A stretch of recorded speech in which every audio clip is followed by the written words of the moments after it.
When I was a kid, the disaster we worried about most was a nuclear war. That's why we had a barrel like this down in our basement, filled with cans of food and water.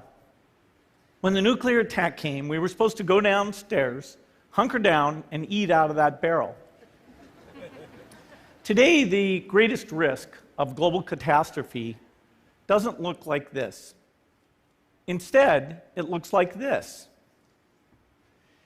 If anything kills over 10 million people in the next few decades, it's most likely to be a highly infectious virus rather than a war.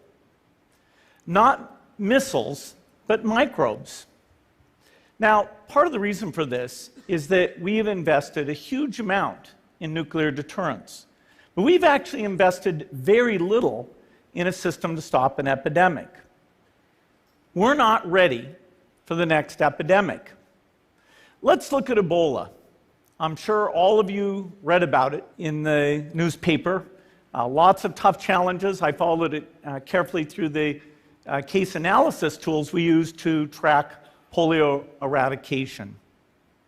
And as you look at what went on, the problem wasn't that there was a system that didn't work well enough. The problem was that we didn't have a system at all. In fact, there are some pretty obvious key missing pieces. We didn't have a group of epidemiologists ready to go who would have gone, seen what the disease was, see how far it had spread. The case reports came in on paper. It was very delayed before they were put online, and they were extremely inaccurate. We didn't have a medical team ready to go. We didn't have a way of preparing people. Now, Médecins Sans Frontières did a great job orchestrating volunteers, but even so, we were far slower than we should have been getting the thousands of workers into these countries. And a large epidemic would require us to have hundreds of thousands of workers. There was no one there to look at treatment approaches, no one to look at the diagnostics, no one to figure out what tools should be used.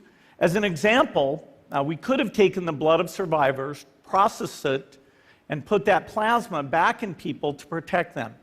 But that was never tried. So there was a lot that was missing, and these things are really a global failure. The WHO is funded to monitor epidemics, but not to do these things I talked about. Now in the movies, it's quite different. There's a group of handsome epidemiologists ready to go. They move in, they save the day, but that's just pure Hollywood. The failure to prepare could allow the next epidemic to be dramatically more devastating than Ebola. Let's look at the progression of Ebola over this year. About 10,000 people died, and nearly all were in the 3 West African countries. There's 3 reasons why it didn't spread more. The first is there was a lot of heroic work by the health workers. They found the people and they prevented more infections. The second is the nature of the virus. Ebola does not spread through the air. And by the time you're contagious, most people are so sick that they're bedridden. Third, it didn't get into many urban areas, and that was just luck.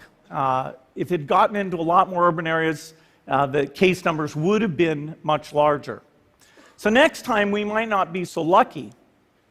You can have a virus where people feel well enough while they're infectious that they get on a plane or they go to a market. The source of the virus could be a natural epidemic like Ebola, or it could be bioterrorism.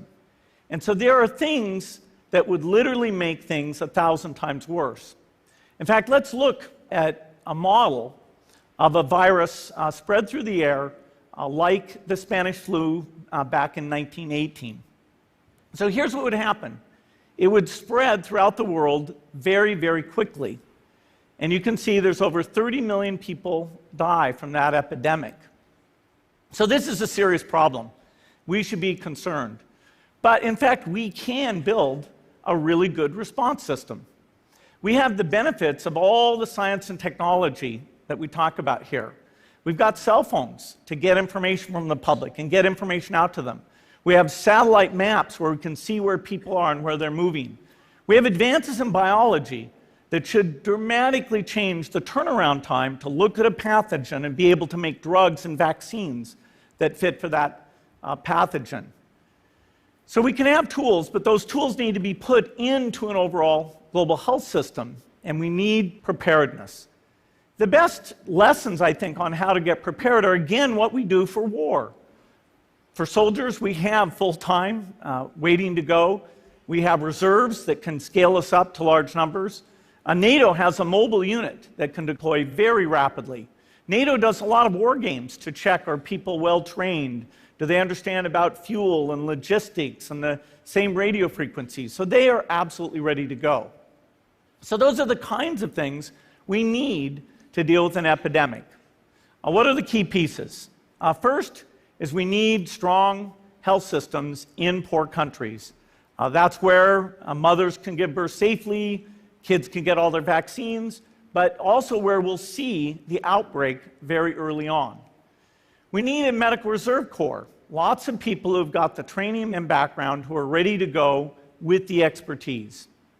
And then we need to pair those medical people with the military, taking advantage of the military's ability to move fast, do logistics, and secure areas. We need to do simulations, germ games, not war games, so that we see where the holes are. The last time a germ game was done in the United States was back in 2001, and it didn't go so well. So far, the score is germs 1, people 0. Finally, we need lots of advanced R&D in areas of vaccines and diagnostics. There are some big breakthroughs, like adeno-associated virus, that could work very, very quickly. Now, I don't have an exact budget for what this would cost, but I'm quite sure it's very modest compared to the potential harm. The World Bank estimates that if we have a worldwide flu epidemic, global wealth will go down by over $3 trillion, and we'd have millions and millions of deaths.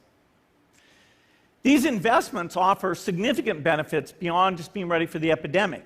The primary health care, the R&D, those things would reduce global health equity and make the world more just as well as more safe. So I think this should absolutely be a priority. There's no need to panic. We don't have to hoard cans of spaghetti or go down into the basement. But we need to get going because time is not on our side. In fact, if there's one positive thing that can come out of the Ebola epidemic, it's that it can serve as an early warning, a wake-up call to get ready. If we start now, we can be ready for the next epidemic. Thank you.